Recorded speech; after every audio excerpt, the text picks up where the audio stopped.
Hi, um, my name is Matu. I'm from Sierra Leone, West Africa. I was born in Kenema. I grew up in Freetown. So today I'm gonna be talking about FGM. So coming from a first of all coming from a tribe where it's like known as one of the tribe that mostly practice this act in Sierra Leone, which is the Bondo Society. So it was really hard for me as a young girl coming up, especially because both my parents are Mendes, and So what was hard about growing up as Mende, as a girl? because there's a really high expectation for you. Like it's like I can simply say like belonging. So as a girl, if you're not part of the Bondo society, it feels like you're not belong to the society and everything, and that was the hardest thing. But I was a bit lucky because I grew up in the city where there's not that much expectation. But you living in the village, there's a really high expectation for you to be part of that Bondo society. Okay. And when did you first learn about the Bondo Society? At the age of 7, that's when I learned about the Bondo Society because we live we were living in an area where there was a Bondo initiative going on there. So that's when I asked my mom and what is going on, and then she explained to me, but she didn't go in depth because they said what whoever went through that are not allowed to explain it to someone else that haven't gone through that. So my mom just said a bit like just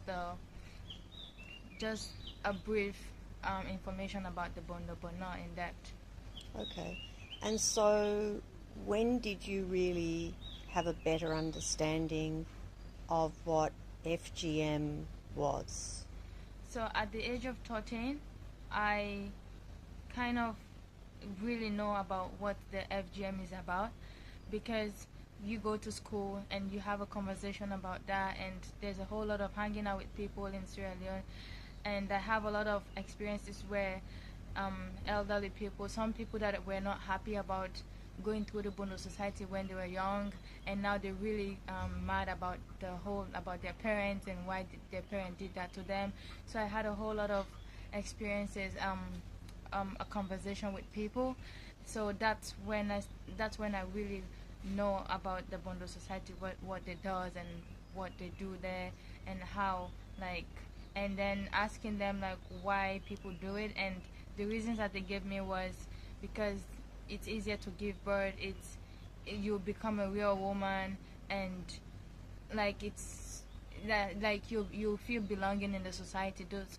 But then when I kind of um, really investigate about and try to know the pros and cons about the FGM, the female genital mutilation, I ended up like um, seeing that there's only there's only a possible positive impact about the FGM. There's only one, which is social inclusion, but there's a whole lot of negative issues about FGM. So, and these negative issues about FGM is what people or young girls are still not understanding, but it just because for the fact that our parents used to tell us all these good things about FGM, so that's what have stuck into our mind. But we as a girl or like we haven't had the time, or other people haven't had the time really to investigate about this, about about what FGM is about. But as a teenager, I've done that. So coming to UWC, while I was in Sierra Leone, I didn't have a platform or like even the ability to talk about that in public because I know I'm not going to have any support from anyone because everyone is supportive of that. And so I was really sad not able to express myself at that age. And for the fact that my parents never forced me to go through the Bondo Society, because I told my mom that I'm not going to go through the Bondo Society. And so having the opportunity to study abroad, have a scholarship abroad in Thailand at UWC, it gave me a whole lot of opportunity to explore what I really wanted to do in the previous years. And so I had so for the past 2 years I have been working on FGM. So most all my art piece is mostly talking about FGM and the negative impact about FGM. So, and today I'm gonna be showing two of my main art pieces that I did for the past 2 years.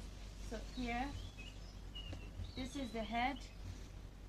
It's called the Sowe head, which most Sierra Leoneans will relate to this.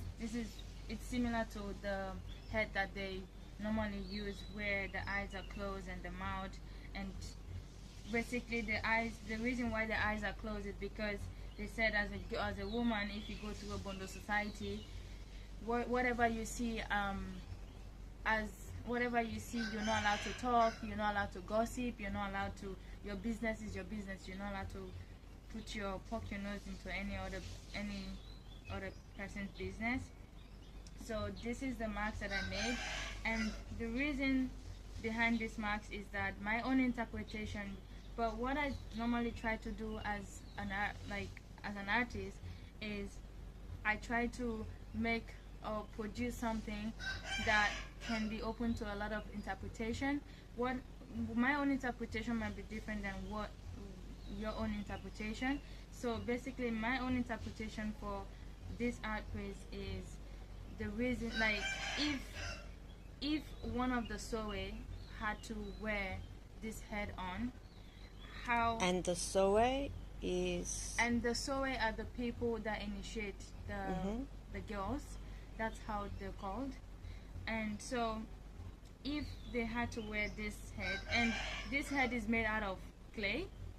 The reason why I use clay is because, as we know, the Sowe head is most of the masks that have been made for Bondo society in Sierra Leone is made by wood, and it's really light. So why I choose clay is because it's heavy, and it's not something that is normal for someone to wear on.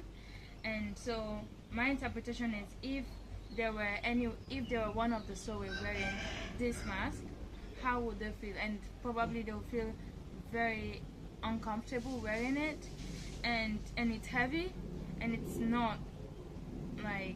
not comfortable at all wearing this mask. So that's my own interpretation. And also, this is the skirt that I made, and it's made out of rice bag. And as you can see, there's a whole lot of about 20 blades, real razor blades on it. And the reason why I put razor blades on it, because just the bag, the rice bag, it doesn't give any meaning to this art piece. But why, like I said, I allow my art piece to have a lot of interpretation and a conversation piece where everyone has their own opinion about or what you think about the art piece. So my own interpretation for this is similar to the mask, which is, if the Sowe had to wear this skirt and perform like what they used to do, like perform in a real skirt or the skirt that they perform in, by the time they finish performing, they will have been already like bleeding all around and not comfortable performing at all. So, and the other reason is for the fact that I just wanted them to feel the same way these girls feel when they go through society. And using these blades, cutting the genital part is not a great idea at all for them. But however, so this blade is probably represent an uncomfortable situation for the Sowes, where if they wear this, like now I cannot dance with it. I'm even wearing a really thick pant for me not to get not to have bleaches on my... I hope this video is gonna create a little bit impact even though it's not going to stop FGM straight away. However, it might help to create a conversation in Sierra Leone and all over the world. Thank you.